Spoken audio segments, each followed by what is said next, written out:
에스겔 37장 24절부터 28절까지 우리 다 같이 읽겠습니다. 내 종 다윗이 그들의 왕이 되리니 그들 모두에게 한 목자가 있을 것이라. 그들이 내 규례를 준수하고 내 율례를 지켜 행하며 내가 내 종 야곱에게 준 땅 곧 그의 조상들이 거주하던 땅에 그들이 거주하되 그들과 그들의 자자손손이 영원히 거기에 거주할 것이요 내 종 다윗이 영원히 그들의 왕이 되리라. 내가 그들과 화평의 언약을 세워서 영원한 언약이 되게 하고 또 그들을 견고하고 번성하게 하며 내 성소를 그 가운데 세워서 영원히 이르게 하리니 내 처소가 그들 가운데 있을 것이며 나는 그들의 하나님이 되고 그들은 내 백성이 되리라. 내 성소가 영원토록 그들 가운데 있으리니 내가 이스라엘을 거룩하게 하는 여호와인 줄을 열국이 알리라 하셨다 하라. 아멘. 미국 멜로파크 장로교회의 존 오트부그 목사님이 쓴 이성을 넘어선 사랑이라고 하는 책에 기독교 철학자인 키에르케고르의 한 이야기가 인용되어 있습니다. 아주 평범하고 가난한 농촌에서 살던 한 소녀를 보고 사랑에 빠진 왕이 있었다고 합니다. 그녀는 왕가의 혈통도 아니고 또 정식 교육을 받은 일도 없고 허름한 옷을 걸치고 농촌의 오두막집에 살고 있는 여인이었습니다. 그런데 이 왕이 이 소녀를 보고 첫눈에 반하게 된 거예요. 사랑에 빠져버린 이 왕은 그 소녀에 대한 마음을 떨칠 수가 없었습니다.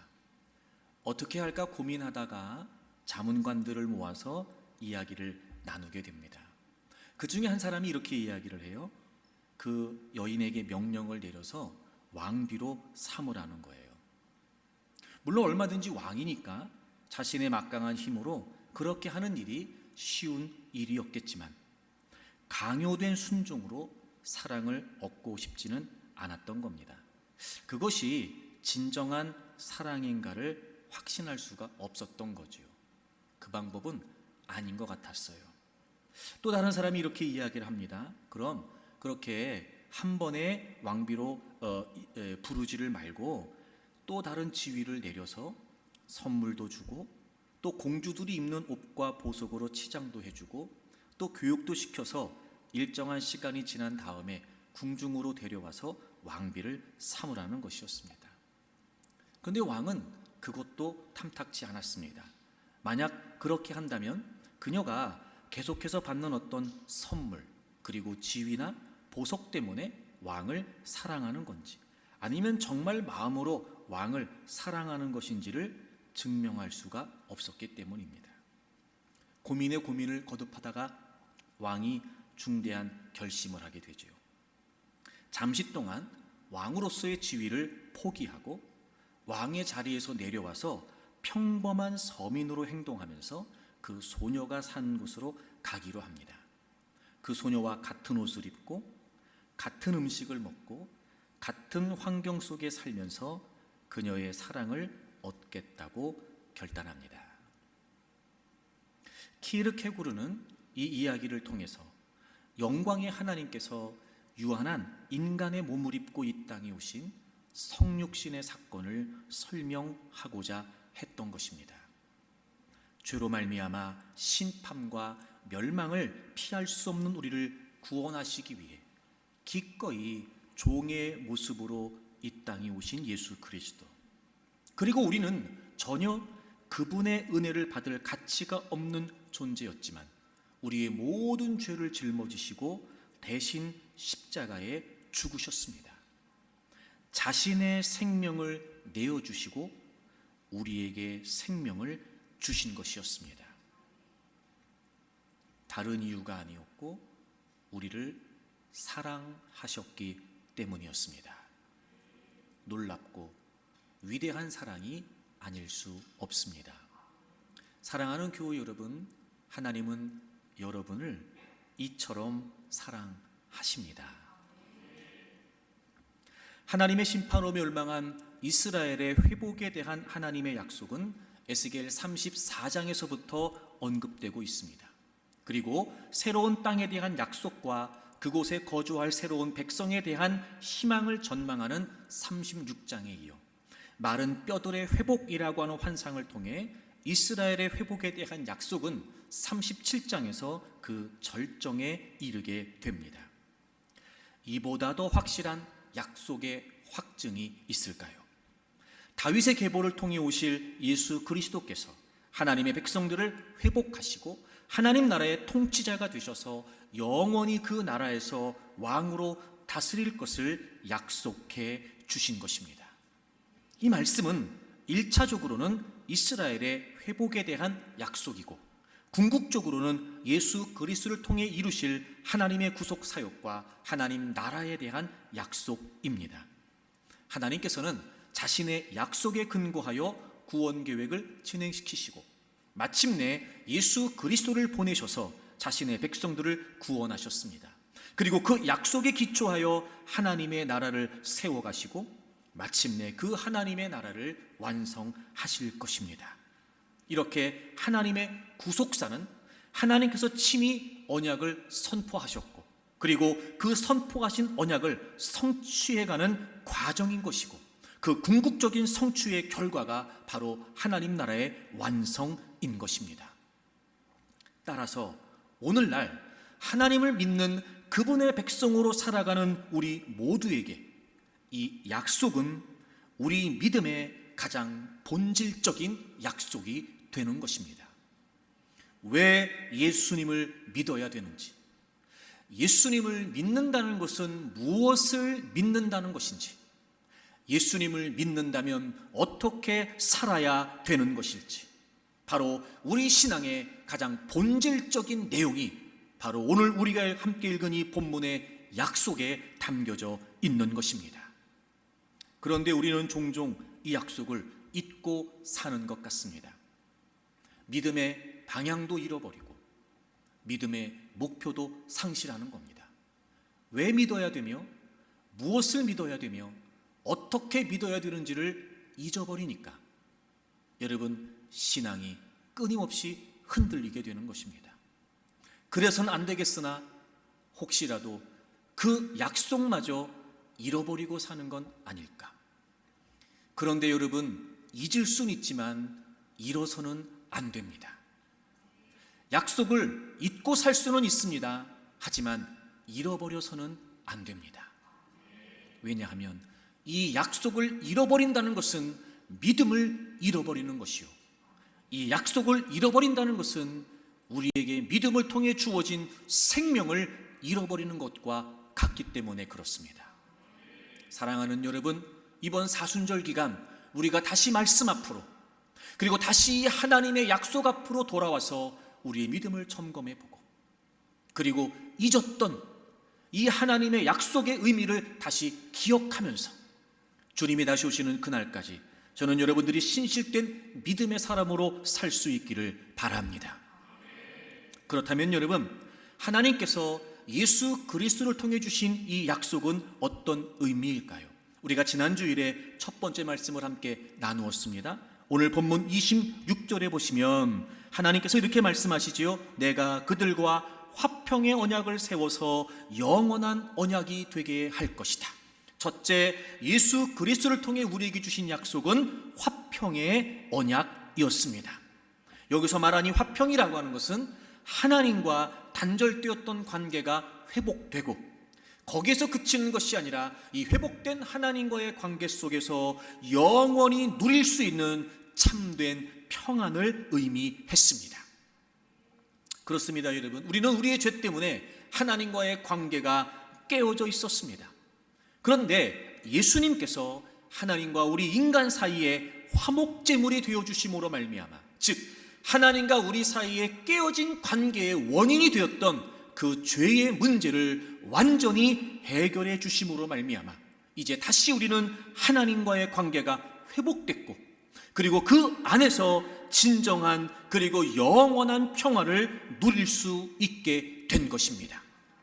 사랑하는 여러분, 여러분이 예수님을 여러분의 구주와 주님으로 믿는다면 우리의 죄 때문에 깨어졌던 하나님과의 관계가 회복되었음을 의미합니다. 그 약속을 믿으십시오. 그리고 얼마든지 그 회복된 하나님과의 관계 안에서 진정한 평안을 누릴 수 있다는 사실을 확신하십시오. 이 약속의 은혜를 누리며 사는 여러분들이 되기를 바랍니다. 이 인간의 죄는 너무나 심각했습니다. 하나님의 공의의 진노를 불러일으키기에 충분했습니다. 그러므로 그 하나님의 공의의 진노를 돌이키기 위해서는 반드시 죄값이 지불되어야 했습니다. 바로 예수 그리스도께서 십자가에서 우리 대신 그 죄를 담당해 주셨던 것입니다. 데못이 예수님의 손과 발을 관통했습니다. 창이 예수님의 옆구리를 찌릅니다. 물과 피를 다 쏟아내십니다.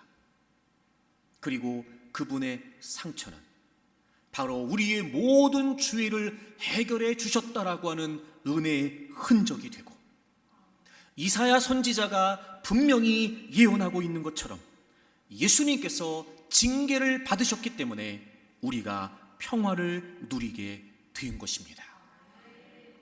사랑하는 교우 여러분, 우리에게 있어 평안이 깨어진 것은 어떤 문제, 어떤 상황, 어떤 사람 때문이 아니고 하나님과의 관계가 깨어졌기 때문에 그런 것이었습니다.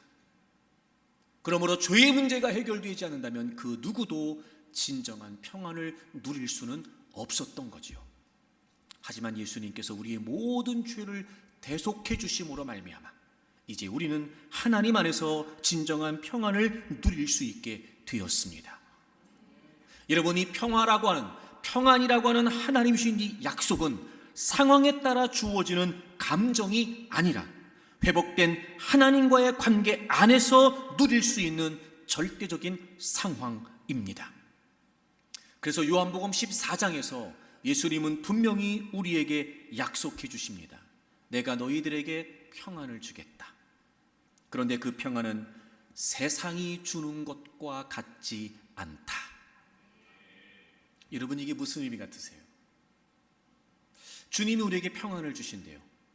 근데 그 평안은 세상이 주는 것과 같지 않대요. 그러니까 주님이 주시는 평안은 무언가 다른 거예요. 여러분, 이게 무슨 의미일까요? 예를 들어서 돈이 없어서 힘들고 어렵게 사는 사람에게 돈이 생기면 어떻겠어요? 편안해지겠죠. 즐겁기도 할 거예요. 어떤 문제, 어떤 고통의 상황에서 너무 괴롭고 힘들어요. 그런데 그 문제가 해결되면 두려움이 사라지고 불안함이 없어지겠죠? 마음이 편안해질 거예요. 자, 여러분 잘 들어보세요. 예수님 믿는 사람이나 예수님 안 믿는 사람이나 똑같아요.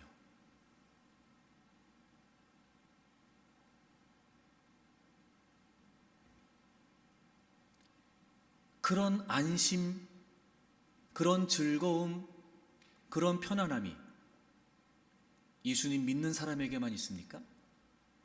아니요. 예수님 안 믿는 사람들도 똑같아요. 근데 주님이 주시는 평안은 그게 아니라는 거예요. 만약 우리가 어떤 문제가 생겼을 때 불안했는데 그 문제가 해결돼서 편안해졌다. 예수님 안 믿는 사람도 그렇다니까요. 주님이 주시는 평안은 그런 평안이 아니라는 거예요.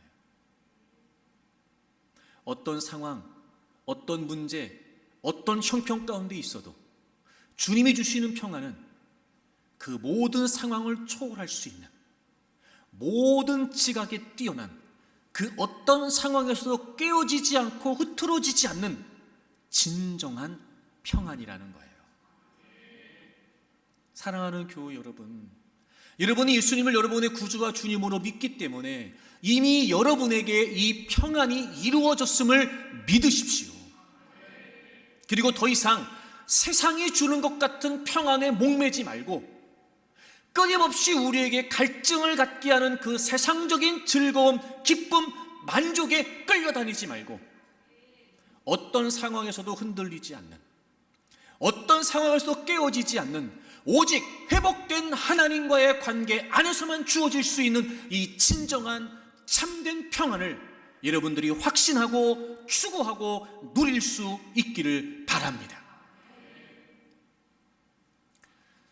마가복음 5장에 보면 12년 동안 혈루증을 앓고 있었던 여인의 이야기가 나옵니다. 여러분 12년 동안을 하혈을 해요. 와, 여러분 상상이 되세요? 아마 끔찍했을 겁니다. 그 병을 고쳐보겠다고 오랜 시간 할 수 있는 걸 다 했으나 병은 고치지 못해요. 그러던 중에 이 여인이 예수님에 대한 소문을 듣습니다. 그리고 이 여인 마음 가운데 내가 그 예수님의 옷자락이라도 만지면 내 병을 고칠 수 있을 것 같다, 이런 마음이 생긴 거예요. 여러분, 그런 생각을 했다는 것도 놀라운 일인데 12년 동안 하혈을 한 그 몸을 이끌고 수없이 많은 사람들 가운데 둘러싸여 계신 그 예수 그리스도를 만나러 가는 거예요. 많은 사람들이 모여 있었습니다. 어쩌면 여러분 예수님 앞에 가기까지 이 여인은 계속해서 비틀거렸을 거예요. 아니, 넘어지거나 쓰러지기도 하지 않았을까? 하지만 그럼에도 불구하고 이 여인은 기필코 예수님 옆에 다가가 예수님의 옷자락에 손을 대지요. 그리고 곧 그의 혈루의 근원이 마르게 됩니다. 예수님이 옷자락에 손을 딱 대니까 이 여인의 혈류의 근원이 그대로 끊어져요. 고침을 받았어요. 됐잖아요, 여러분. 자, 12년 동안 그 병 때문에 얼마나 괴롭고 고통스러웠겠냔 말이에요. 근데 병이 고쳐졌으니까 얼마나 기뻤겠어요. 얼마나 즐거웠겠냐고요. 아마 세상을 다 얻은 것 같았을 거예요, 이 여인은요. 이제 됐잖아요, 여러분. 가면 돼요, 이제. 근데 여러분, 그 이야기가 거기서 끝나지 않아요. 희한하죠? 예수님이 이 여인을 찾으시는 거예요. 야, 누가 내 옷에 손을 댔어? 옆에 있던 제자들, 아니 예수님, 이렇게 많은 사람들이 모여 있으니까 지나가고 지나가면서 스치고 부딪히고 한 거지 뭘 누가 예수님이 옷자락에 손을 댔습니까? 예수님께서 아니라는 거예요. 지금 내게서 능력이 나갔다는 거예요. 그러니까 그 여인을 찾아야 되겠다는 거예요. 놀랍죠, 여러분? 이 여인은 병을 고쳤어요. 주님도 아셨어요. 주님의 능력으로 고쳤다는 걸 말이죠. 돌아가면 그만이에요. 근데 희한하게도 예수님께서는 계속해서 이 여인을 찾으세요. 포기하지 않으세요. 그리고 누구냐는 거예요. 나오라는 거예요. 이 여인이 두려운 나머지 주님 앞에 다가옵니다. 자초지종을 이야기하죠. 그리고 예수님께서 병을 고쳤던 그 여인에게, 이미 병이 나은 그 여인에게 이렇게 말씀하세요. 이런 마가복음 5장을 찾으세요. 마가복음 5장을 찾으세요. 그리고 예수님이 이 여인에게 이렇게 말씀하세요. 그러니까 그토록 이 여인을 찾으셨던 이유지요. 5장 39절. 예수께서 이르시되 딸아, 내 믿음이 너를 구원하였으니. 정말 주님이 하고 싶었던 말씀이에요. 첫째, 너 믿음으로 구원받았어. 그리고 이렇게 말씀하세요. 믿음이 너를 구원하였으니 평안히 가라. Go in peace. 평안 가운데 돌아가라. 이렇게 말씀하세요. 자, 이 여인은 병 고쳤어요. 기분 좋았을 거예요. 왜 편안하지 않겠어요, 여러분? 얼마나 홀가분했을까? 예를 들어 병 때문에 주님 옆에 나왔다면, 병을 고치기 전이었다면 너 평안해 얘기하시는 게 이해가 되잖아요. 병 다 고쳤어요. 이제 염려와 근심이 사라졌어요. 12년 동안 이 여인을 짓누르고 있던 고통의 문제가 해결됐어요. 아니, 이보다 더 기쁜 일이 어디 있어요? 근데 주님께서는 굳이 그 여인을 찾으세요. 그리고 말씀하세요. 내 믿음이 너를 구원했다. 즉 예수님을 찾던 그 여인의 믿음 속에서 죄를 용서받을 믿음이 있다는 걸 주님이 아신 거예요. 첫째, 그래서 죄의 용서를 선포하세요. 그 두 번째, 뭘 선포하세요? 평안. 평안이 가라, 평안이 가라. 여러분, 여기에 사용된 이 평안이라고 하는 말이 에스겔 37장에, 지난주에 살펴봤던 로마서 5장에, 빌립보서 4장에 나와 있는 이 평강이라고 하는 단어와 똑같은 단어예요. 여러분, 이 여인이 지금 이제 병을 고쳤어요. 그러니까 이제부터 앞으로 이 여인의 삶에는 어떤 문제도 없겠지요. 더 이상 염려 없이 살아갈 수 있겠지요. 그럴 리가요. 또 다른 문제가 얼마나 많을까? 또 다른 괴로움이 얼마나 많을까? 분명히 그럴 거예요. 아하, 그래서 주님이 그 여인에게 선포하신 거예요. 죄를 용서받고 깨어진 하나님과의 관계가 회복되어 그 관계 안에서 누릴 수 있는 진정한 평안, 앞으로 또 어떤 문제를 만나도, 앞으로 지금보다 더 힘겨운 상황을 만나도, 12년 동안 하야했던 것보다 더 심각한 문제를 만나도 결코 깨어지지 않는 회복된 주님과의 관계 안에서만 누릴 수 있는 절대적 평강, Go in peace. 주님이 그렇게 평강을 선포해 주신 거예요. 여러분, 우린 병 때문에 주님 찾아요. 물질 때문에 주님 찾아요. 성공 때문에 주님 찾아요. 그게 전부인 줄 알아요. 그래요. 그렇게 해서 주님께 다가올 수 있습니다. 그런 힘겹고 어려운 처지에 주님을 찾아올 수 있죠. 근데 정말 주님이 우리에게 주기를 원하시는 건 그게 아니에요. 그래서 예수님이 이 여인을 찾으신 거예요. 그게 다가 아니다. 넌 그것 때문에 나한테 왔지. 넌 그거면 된다고 생각하지. 아니야, 그게 아니야. 너 죄를 용서받았다. 이제 너한테 평안이 주어졌어. 그리고 이제부터 어떤 상황에서도 흐트러지지 않는, 깨어지지 않는 진정한 평화를 이 여인에게 선포해 주신 거예요. 사랑하는 교우 여러분, 예수 그리스도를 구주와 주님으로 믿는 저와 여러분이 이런 평안 속에 살기를 축복합니다. 세상이 주는 것과 다른, 단순히 문제가 해결됐으니까, 단순히 내가 원하는 걸 얻었으니까, 내가 이루고 싶은 걸 이루었으니까 아 좋다, 이게 아니고, 그럼에도 불구하고 그보다 못한 상황에서도, 내가 기대했던 바가 이루어지지 않았다 할지라도, 내가 원하는 삶보다 더 힘들고 고된 삶의 현장이라 할지라도 회복된 주님과의 관계 안에서 누릴 수 있는 그 어떤 상황에서도 흐트러지지 않는 진정한 평안, 하나님이 주시는 이 평안이 여러분에게 있기를 바랍니다. 두 번째, 예수 그리스도를 통해서 하나님이 우리에게 주신 약속은 또 무엇일까요? 오늘 본문을 찾겠습니다. 본문을 다시 돌아오셔서 에스겔 37장 26절부터 보겠습니다. 처음에는 화평의 언약을 세우시겠다고 하셨어요. 내가 그들과 화평의 언약을 세워서 영원한 언약이 되게 하고 또 그들을 견고하고 번성하게 하며, 그 다음 보세요. 내 성소를 그 가운데 세워서 영원히 이르게 하리니 내 처소가 그들 가운데 있을 것이며, 28절, 내 성소가 영원토록 그들 가운데 있을 것이다. 성소, 처소, 성소, 그 성소가, 그 처소가, 즉 하나님의 처소가, 하나님의 성소가 하나님의 백성들 가운데 세워져서 영원히 이르게 하시겠다는 겁니다. 여러분, 여기서의 성소라고 하는 말은 말 그대로 거룩한 장소입니다. 거룩한 장소. 처소라고 하는 말은 하나님이 계시는 곳이에요. 구약시대로 따지면 성막을 의미하죠. 그러니까 사실 이 성소라고 하는 표현과 처소라고 하는 표현은 비슷한 의미를 갖습니다. 즉 하나님께서 계시는 거룩한 장소, 하나님의 임재가 있고 하나님의 다스리심이 있는 그 거룩한 장소를 바로 성소 혹은 처소라고 표현하고 있습니다. 하나님이 약속하세요.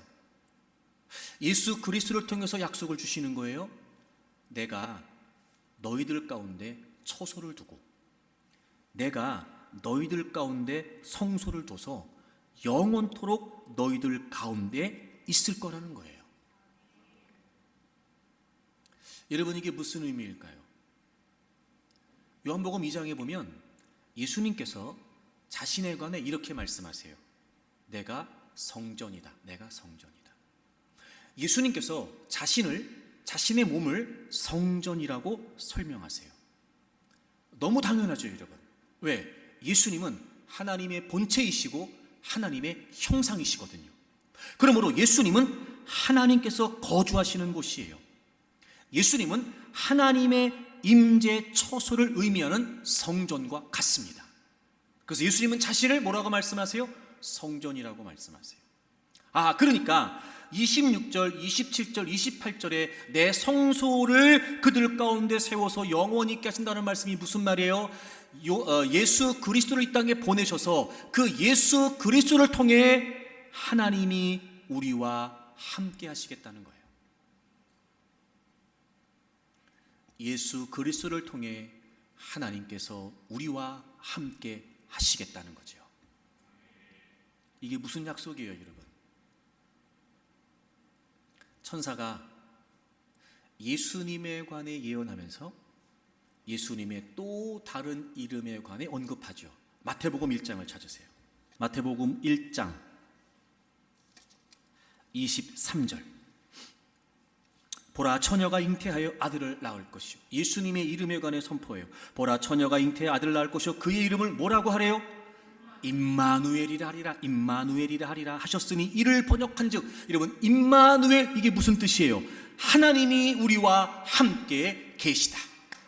여러분, 에스겔 37장의 하나님의 예언과 지금 마태복음 1장의 하나님의 예언이 정확히 일치하고 있어요. 즉, 하나님께서는 예수 그리스도를 통해 우리 안에 영원토록 함께 하시겠다는 거예요. 그렇습니다, 여러분. 하나님께서 예수 그리스도를 통해 우리에게 주신 두 번째 약속이 뭐예요? 바로 임마누엘의 약속입니다. 임마누엘. 하나님이 하나님의 백성들과 영원토록 함께 하시겠다는 겁니다. 그러니까 하나님은 우리를 죄에서 건져주셨어요. 그리고 그대로 방치해 두시는 게 아니에요. 우리가 어떤 상황 가운데 있든지 간에, 또 우리가 어떤 정황 가운데 있든지 간에 하나님은 우리와 어떻게 하세요? 함께 하세요. 함께 하세요. 그래서 예수 그리스도께서는 우리의 죄를 위해 십자가에 죽으신 것과 더불어 부활하심으로 말미암아 우리와 영원히 함께 하신다는 거예요. 우리의 삶을 다할 때까지, 아니 우리의 이 육체의 삶을 마치고 하나님의 나라에서 살아가는 그 영원한 삶 속에 하나님은 우리와 함께 하신다는 겁니다. 그래서 이 임마누엘의 탄생을 알리던 마태복음 1장의 시작이 이제 마태복음 맨 마지막 장에 가면 역시 동일한 내용으로 마무리가 돼요. 여러분, 마태복음 28장을 찾겠습니다. 마태복음 28장 20절. 내가 너희에게 분부한 모든 것을 가르쳐 지키게 하라. 볼지어다 내가 세상 끝날까지 너희와 항상 함께 있으리라. 아멘. 여러분, 임마누엘로 시작한 마태복음이 임마누엘로 끝나요. 사랑하는 교우 여러분, 여러분 예수님을 여러분의 구주와 주님으로 믿으시죠? 그렇다면 이제 예수님께서 여러분 안에 함께 하십니다. 그래서 다윗이 그런 고백을 하잖아요. 내가 사망의 음침한 골짜기를 다닐지라도 해를 두려워하지 않을 것은 주께서 나와 함께 하심이라. 주의 선하심과 인자하심이 나를 따르리니 주의 선하심과 인자하심이. 그러니까 함께 하시는 그 주님의 선하심과 인자하심이 우리와 함께 하니까 사망의 음침한 골짜기에 있어도 두렵지가 않은 거예요. 하나님은 이사야 선지자를 통해 하나님의 백성들에게 선포하십니다. 너네들 두려워하지 말아라. 왜요? 내가 너희와 함께한다. 강을 건널 때 물이 너희를 침몰치 못할 것이며 불 가운데 지나갈 때 불꽃이 너희를 사르지 못할 것이다. 여러분, 하나님이 우리와 함께 하신답니다. 하나님이 우리와, 예수 그리스도를 통해 하나님이 저와 여러분에게 함께 하신답니다. 저는 여러분이 이 사실을 믿을 수 있기를 바랍니다. 어떤 상황, 어떤 형편 가운데 있다 할지라도 여러분과 함께 하시는 하나님을 신뢰할 수 있기를 바랍니다. C.S. 루이스가 쓴 나니아 연대기는 7권의 책으로 구성이 되어 있는데요, 그 중에 다섯 번째 책은 말과 소년입니다. 여기에는 샤스타라고 하는 소년이 주인공인데, 이 소년은 무덤과 계곡과 건조한 사막을 지나면서 계속해서 생명의 위협을 받아요. 그런데 그때마다 어떤 사건이 생기면서 이 샤스타가 보호를 받습니다. 이제 드디어 안전지대에 도착을 해서 산길을 올라가고 있을 때 자기 옆에 누군가가 계속 따라오고 있는 신비스러운 임재를 느낍니다. 이때 샤스타가 옆을 향해 이렇게 외칩니다. 누가 있지? 지금 내 옆에 누가 있는 거지? 당신 누굽니까? 이렇게 이야기해요. 그때 아주 조용하고 나직한 목소리로 이렇게 들려옵니다. 너와 아리바스가 만나도록 한 사자가 바로 나였어. 네가 죽은 자의 무덤에서 공포의 밤을 지내던 그 밤에 너를 위로했던 고양이가 바로 나였어. 네가 자는 동안 승냥이를 쫓아버린 사자도 바로 나였어. 네가 늦지 않고 룬 왕에게 도착하도록 너의 말들이 최선을 다해 달리도록 뒤쫓던 사자도 바로 나였어. 그러자 이 샤스타가 단도직입적으로 그의 이름을 묻습니다. 그때 그가 이렇게 대답합니다. I am that I am. 나는 스스로 있는 자다. 바로 하나님이셨습니다. 샤스타는 그 음성을 듣는 순간 감격을 느낍니다. 그리고 이렇게 고백하지요. 좀 전까지 나를 해치지 않을까 하는 두려움에서 갑자기 감격스러운 놀라운 떨림이 내게 일어나기 시작했다. 동시에 나는 한 번도 경험하지 못한 벅찬 기쁨이 내 속에서 솟아오름을 느끼고 있었다. 바로 C.S. 루이스는 이 동화를 통해서 임마누엘의 하나님이 함께 하신다는 감격을 우리에게 전달하려고 했던 것입니다. 사랑하는 교회 여러분, 하나님이 여러분과 함께 하십니다. 아무리 두려움이 느껴지는 상황이라 할지라도, 아무리 불안함이 느껴지는 상황이라 할지라도 하나님은 여러분과 함께 계십니다. 그런데 문제가 뭐예요? 우리가 이 임마누엘을 얼마나 누리며 사는 거예요? 얼마나 누리고 사느냐? 여러분, 하나님이 우리와 함께 하신다는 걸 우린 모르지 않습니다. 근데 희한하죠? 우린 하나님이 함께 하시지 않는 것처럼 느껴질 때가 더 많습니다. 하나님이 함께 하신다, 하나님이 나와 함께 하신다, 이걸 우리가 모르지 않는데 여전히 우리는 머리로는 이해가 되는데 내 삶의 피부에 와닿지 못하는 겁니다. 이유가 뭘까요? 이유가 뭘까요? 저는 이 이유에 관해서 이렇게 생각이 됩니다. 하나님이 우리와 함께 하신다는 게 어떤 의미냐? 하나님이 우리와 함께 하신다는 게 어떤 의미냐? 자, 로마서 14장을 찾으세요. 로마서 14장. 우리 다 같이 한번 읽어볼까요? 자, 로마서 14장 9절이에요. 다 같이 읽습니다. 시작. 이를 위하여 그리스도께서 죽었다가 다시 살아나셨으니 곧 죽은 자와 산 자의 주가 되려 하심이라. 아멘. 여러분, 하나님은 예수 그리스도를 통해 우리와 함께 하신다고 약속해 주셨어요. 그래서 이제 주님이 우리 안에 거하십니다. 근데 문제가 뭐예요? 우리 안에 거하시는 주님이 여러분 주인으로 계실까요? 종으로 계실까요? 우리 안에 주님이 거하세요. 그분이 우리의 주인이실까요? 우리의 종이실까요? 우리의 주인이세요.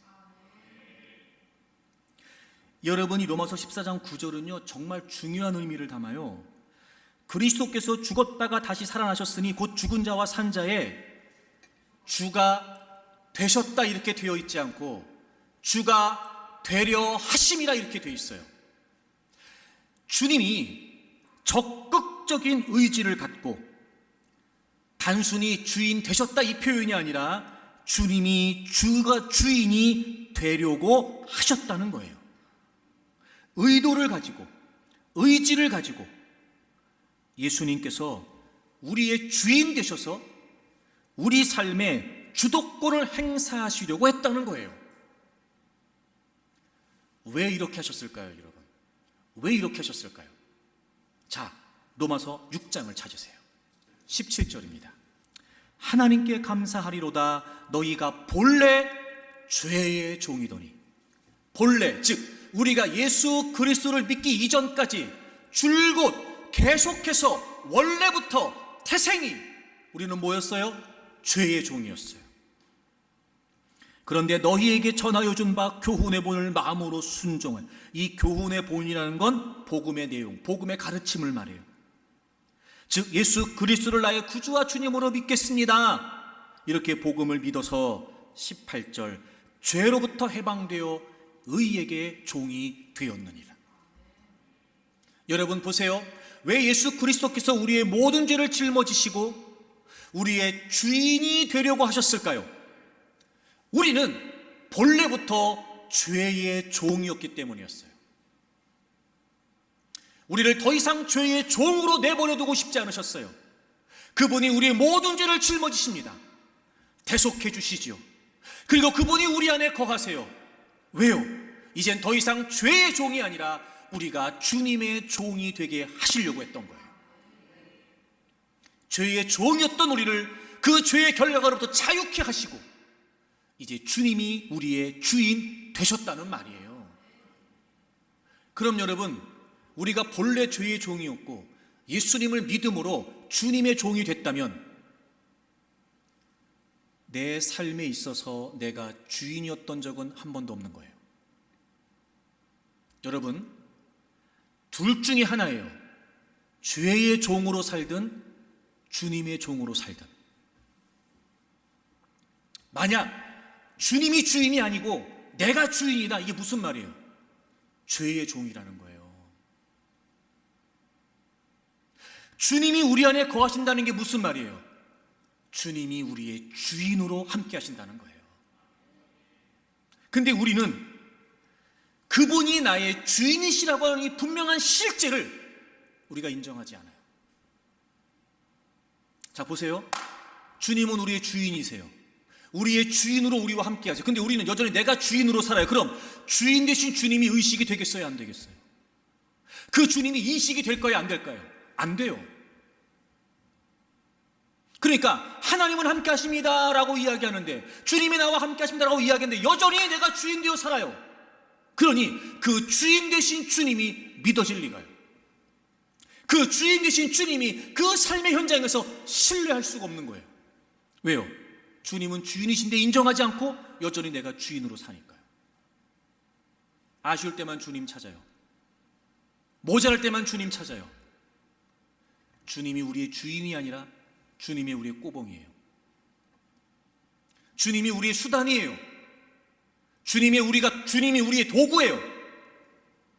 그러니 어찌 나와 함께 하시는 하나님을 실제적으로 내 삶에서 함께 하신다고 확신하겠습니까? 아, 여러분, 이게 문제예요. 이게. 그래서 주님이 함께 하신다는 게 무슨 말이에요? 바울이 고백하잖아요. 내가 그리스도와 함께 십자가에 못 박혔나니 그런즉 이제 내가 사는 것이 아니요 오직 내 안에 누가 사세요? 그리스도께서 사신다. 예수님께서 나의 죄를 위해 죽으셨습니다 라고 고백할 때 나도 그 십자가에 죽은 거예요. 그리고 이제 내 안에 거하시는, 나와 함께 하시는 그 주님이 나의 뭐예요? 주인이세요. 그런데 내 마음대로 살아요. 내 멋대로 살아요. 내 뜻대로 살아요.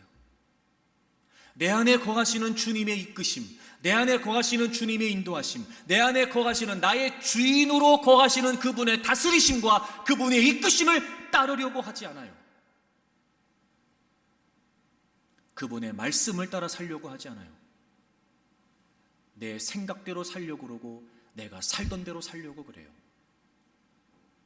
하나님이 나와 함께 하신다고 말하지만 여전히 그분의 다스리심과 그분의 지도하심을 받아 살려고 하지 않아요. 그리고 우리는 우리가 실패하고 우리가 아쉽고 우리가 모자랄 때만 하나님이 나와 함께 하신대요. 하나님이 함께 하신다는 사실을 확신할 수 없어요. 사랑하는 교우 여러분, 여러분 어떠십니까? 정말 하나님이 함께 하신다는 사실이 확신되고, 그래서 그분의 은혜 가운데 어떤 상황에서도 그분을 신뢰하며 살아가고 계십니까? 여러분, 우리가 이 문제를 해결해야 돼요. 그럼 여러분, 정말 임마누엘이 자각된다면, 즉 하나님이 나와 함께 하신다, 주님이 내 안에 거하신다, 이게 정말 인식되고 깨달아진다면 어떤 현상이 나타날까요? 어떤 현상이 나타날까요, 여러분? 제일 먼저, 자, 고린도후서 6장을 찾으세요. 고린도후서 6장 14절 보세요. 너희는 믿지 않는 자와 멍에를 함께 매지 말라. 그 다음 보세요. 의와 불법이 어찌 함께하며. 그쵸 여러분, 의와 불법이 함께할 수 있어요, 없어요? 없어요. 빛과 어둠이 어찌 사귀며. 여러분, 빛과 어둠은 공존할 수 없어요. 그리스도와 벨리알이 어찌 조화되며. 그래서 벨리알이라는 건 당시의 우상을 말해요. 그래서 이게 사탄의 대명사로 사용됐다고 그래요. 그러니까 그리스도와 사탄이 조화가 될 수 없지요. 믿는 자와 믿지 않는 자가 어찌 상관하며. 이 상관이라고 하는 말은 친밀한 교제를 말해요. 친밀한 교제를. 당연히 그럴 수가 없어요. 16절, 하나님의 성전과 우상이 어찌 일치가 되려. 여러분, 우리는 하나님의 영이 거하시는 하나님의 성전이에요. 하나님의 성전과 우상이 일치가 될 수 있어요, 없어요? 없어요. 자, 보세요. 의와 불법이, 빛과 어두움이, 그리스도와 벨리알이, 성전과 우상이 일치되고 하나가 되고 조화를 이룰 수 없어요. 만약 우리 안에 하나님이 계신다, 우리 안에 주님이 거하신다는 사실이 분명히 깨달아진다면 뭐가 제일 먼저 깨달아질까요? 그럼에도 불구하고 이렇게 살아가고 있는 우리의 모순된 삶이 제일 먼저 드러나게 될 거예요. 우린 당연히 주님이 우리 안에 거하시고 그 주님이 우리의 주인이시니까 말씀을 따라 의롭게 살아야 돼요. 근데 우리 안에 불법이 있어요, 없어요? 있어요. 그럼 그렇게 살다가도 정말 임마누엘이 깨달아진다면 그 모순된 모습 때문에 내가 하나님 앞에 자복하지 않을 수 없어요. 빛과 어둠이 어찌 사귀며.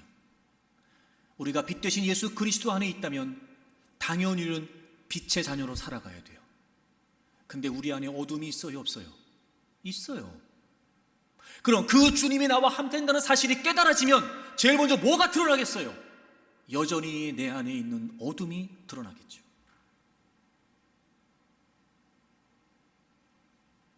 하나님의 성전과 우상이 어찌 일치가 되려. 나는 성령님이 거하시는, 주님이 거하시는 주님의 성전이 됐어요. 근데 우리 안에 얼마나 많은 우상들이 있습니까?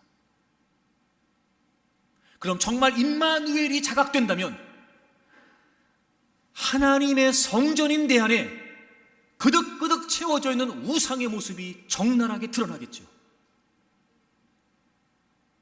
아, 여러분 보세요. 정말 임마누엘이 깨달아지면 제일 먼저 나타나는 현상이 뭔지 아세요? 회개하는 거예요. 회개. 여러분, 정말 주님이 내 안에 계세요. 그분이 나의 주인이세요. 내 안에 거하시면서 나의 모든 생각과 모든 판단과 내 마음속까지 다 깊이 꿰뚫고 계세요. 정말 그분이 의식된다면, 그럼에도 불구하고 거룩한 신실한 하나님의 자녀답게 살지 못하는 그 모습이 제일 먼저 드러나야죠. 그게 제일 먼저 부끄러워야죠. 근데 우리에게 이런 의식이 없어졌어요. 세상에서 살 때는 그럴 수 있다고 칩시다. 놀라운 건 예배의 자리에 다가오면서도 하나님 앞에 부끄러워할 줄 몰라요.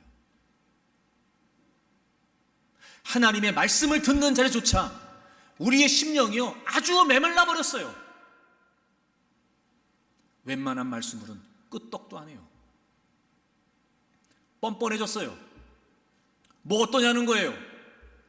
다 그렇게 산다는 겁니다. 겉으로는 번지르해요. 그럴싸하게 차려입고 예배당에 앉아 있어요. 근데 실제 우리의 실존은 더럽고 추악해요. 근데 주님 앞에서조차 깨우쳐지지가 않는 거예요. 여러분, 그런 사람이 정말 하나님이 나와 함께 하신다는 사실을 믿는 사람일까? 아니요. 여러분, 그거 점검하셔야 돼요. 하나님 말씀 앞에서조차 부끄러운 모습을 깨닫지를 못해요. 말씀을 들으면서도 깨우치지를 못해요. 하나님을 예배하는 자리에 있으면서도 그 하나님의 거룩하심 앞에 우리의 더럽고 추악한 모습을 부끄러워할 줄도 몰라요. 회개요? 강요하지 말라는 겁니다. 죄요? 얘기하지 말라는 거예요. 점점 우리의 심령이, 점점 우리의 영혼이 메말라지고 굳어지고 그렇게 돼버리는 거예요. 그러니 여러분, 삶의 자리에서조차 주님이 함께 하신다는 걸 확신할 수가 없죠.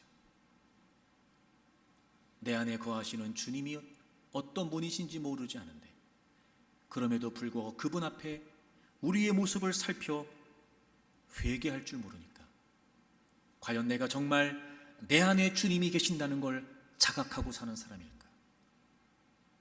의심되지 않으세요? 여러분 스스로에게 의문 들지 않으십니까? 그래서 침례 요한이 이 땅에서 사역을 시작하면서 했던 얘기가, 그리고 예수 그리스도께서 사역을 시작하시면서 하셨던 말씀이 똑같았던 거예요. 회개하라. 왜냐하면 하나님의 나라가 가까이 왔다는 거예요. 즉 하나님의 통치, 하나님의 다스리심, 예수 그리스도가 이 땅에 오심으로 말미암아 이미 시작된 그 하나님의 나라가 펼쳐져 가고 있으니, 즉 그 하나님의 거룩한 임재 앞에, 그 하나님의 위대한 영광 앞에 자신의 모습을 살피고 회개하라는 거예요. 근데 이 시대가 오늘을 살고 있는, 오늘을 그리스도를 살고 있는 우리가 이걸 다 놓치고 사는 겁니다.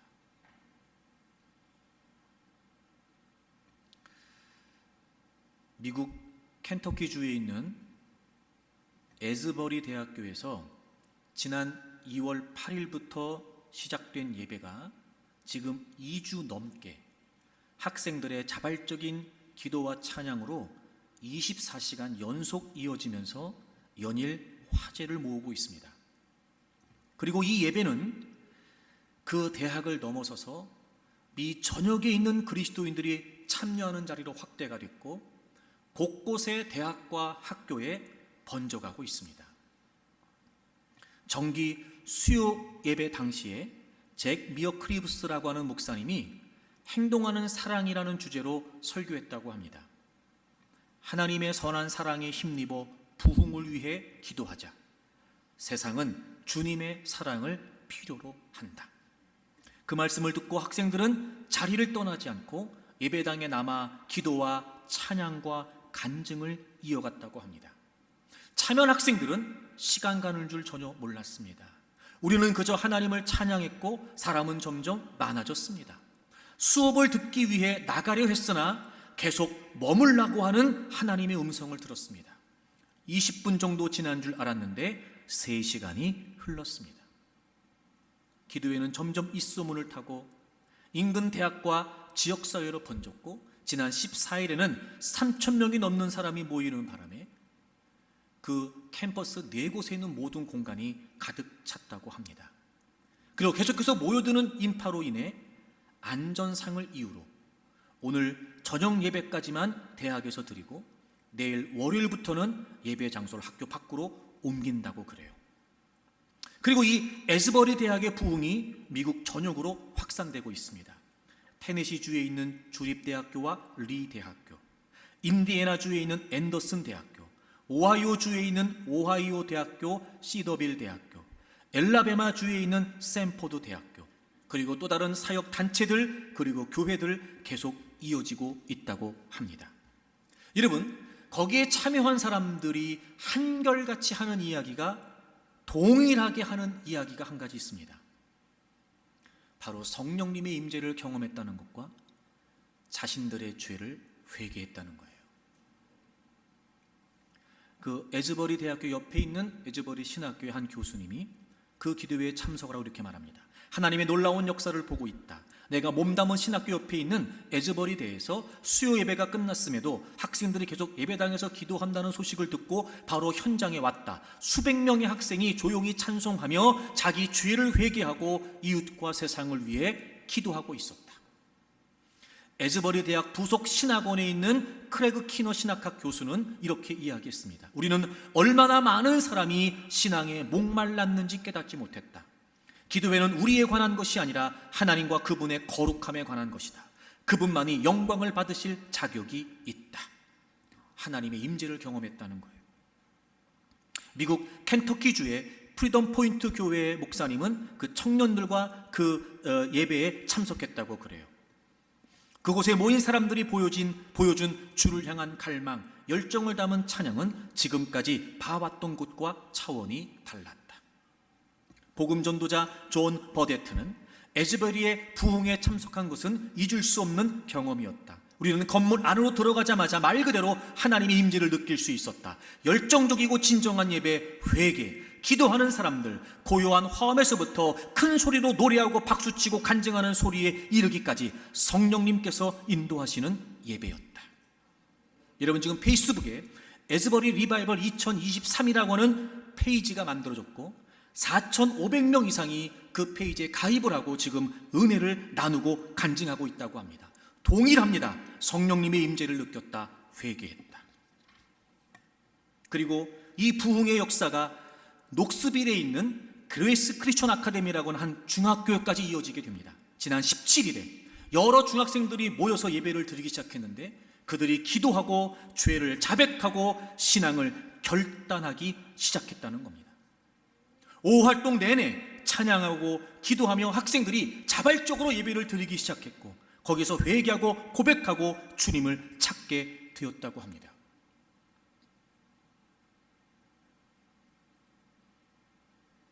여러분 어떠십니까? 하나님이 함께 하십니다. 여러분의 삶에 하나님이 함께 하십니다. 우리가 지금 예배하고 있는 이 현장에. 근데 우린 여기서도 딴짓해요. 여기서도 졸아요. 여기서도 엉뚱한 생각에 사로잡혀 있어요. 왜 그럴까요? 정말 하나님의 임재, 하나님의 영광을 경험하면 자복하고 회개하고 우리가 새로워지고 그 하나님의 임마누엘 속에 살아갈 수 있으니까 끊임없이 원수마귀가 우리의 영혼을 다 짓누르고 있는 거예요. 느껴지십니까? 지금 여러분의 심령이 눌려있다는 게 느껴지십니까? 마음의 빗장이 원수마귀가 끊임없이 짓누르고 있다는 걸 느끼십니까? 예배가 아니게 돼버렸어요. 믿음이 아니게 돼버렸어요. 끊임없이 원수마귀가 우리의 영혼을 가로막고 우리의 마음에 빗장을 치고 주님께 마음을 열지 못하도록 우리 안에 거하시는 성령님의 역사에 우리 온 존재를 내어드리지 못하도록 끊임없이 원수마귀가 도전하는데 인식도 못해요. 깨닫지도 못해요.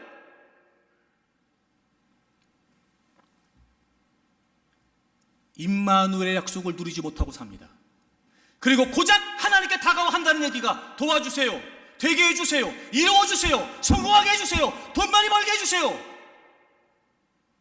주님의 이름으로 모여 고작 그런 것만 외치고 있는 우리를 볼 때마다 원수마귀는 쾌재를 부르겠죠. 이미 능력을 상실했으니까, 이미 영광이 떠나갔으니까.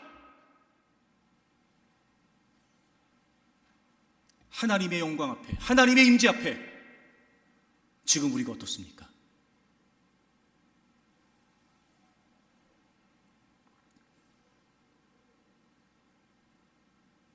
우리의 문제입니다. 여기 있는 저의 문제이고 여러분의 문제입니다. 정말 거룩하신 하나님의 임재 앞에, 우리 안에 거하시는 성령님의 역사 앞에 우리의 온 존재를 내어드리고 자복하고 통곡하고 회개하지 않으면 그 어떤 회복도, 그 어떤 은혜도, 그 어떤 부흥도 없습니다. 근데 뭐 어떠냐는 거예요. 그냥 대충 산다는 거예요. 적당히 믿음 가지고 교회만 들락하면 된다는 겁니다. 여러분, 주님 다시 오세요. 천국 있고 지옥이 있다고요. 근데 어떻게 적당히 믿어요? 우리 안에 거하시는 성령님께서 끊임없이 우리 속에서 역사하시는데 깨닫지도 못하고 그 음성을 듣지도 못하고 말할 수 없는 탄식으로 안타까워하시는 성령님의 근심도 느끼지 못한 채